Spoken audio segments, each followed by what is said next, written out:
फेरि पनि स्वागत छ मेरो नयाँ भिडियोमा र मेरो च्यानल पनि नयाँ नै रहेको छ। सबैजनाले सब्स्क्राइब गरिदिनु होला, सपोर्ट गरिदिनु होला।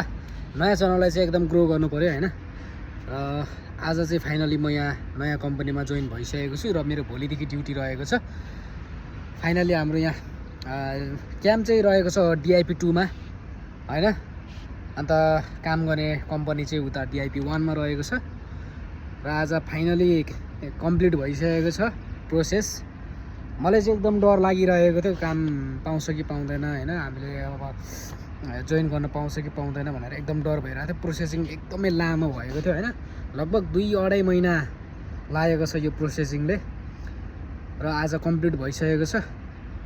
दुबईमा जब चेन्ज गर्न धैर्य चाहिँ गर्नु पर्दो रहेछ र अलिअलि खर्च पनि सेभिङ गर्नु पर्दो रहेछ, किनकि साथमा खर्च छैन भने यता बोलाउँछ, उता बोलाउँछ, त्यहाँ जा भन्छ, यहाँ जा भन्छ, एकदमै कठिन पर्छ। त्यसको लागि खर्च सेभिङ गर्नुपर्छ।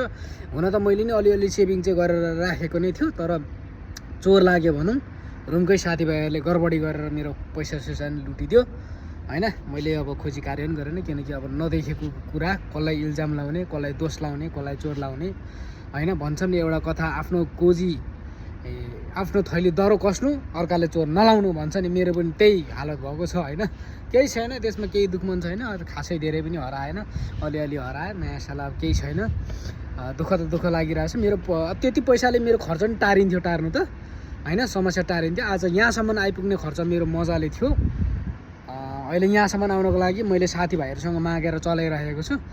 अब त्यसको लागि धेरै धेरै धन्यवाद मेरो साथीभाइहरूले मलाई एकदमै हेल्प गरेकोमा। फाइनली आज एकदमै खुसी लागिरहेको छ हैन। र दुबईमा जब चेन्ज गर्न चाहिँ अलिकति कठिनै हुँदो रहेछ, मैले भोगेको छु हैन।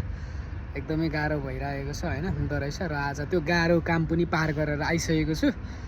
कतिजनाले भोग्नु पनि भएको होला हैन, र कतिजनाले भोग्नु बाँकी नै छ। सो एकदमै विचार गरेर मात्रै गर्नु होला, राम्रो कम्पनी हेरेर गर्नु होला। त्यही नै भन्न चाहन्छु हैन। थ्याङ्क यू सो मच सबैजनालाई हैन, किप सपोर्टिङ हैन। सबैजनाले फलो गर्नु होला, सेयर गर्नु होला, किप सब्स्क्राइब पनि गरिदिनु होला है त। लाग्यो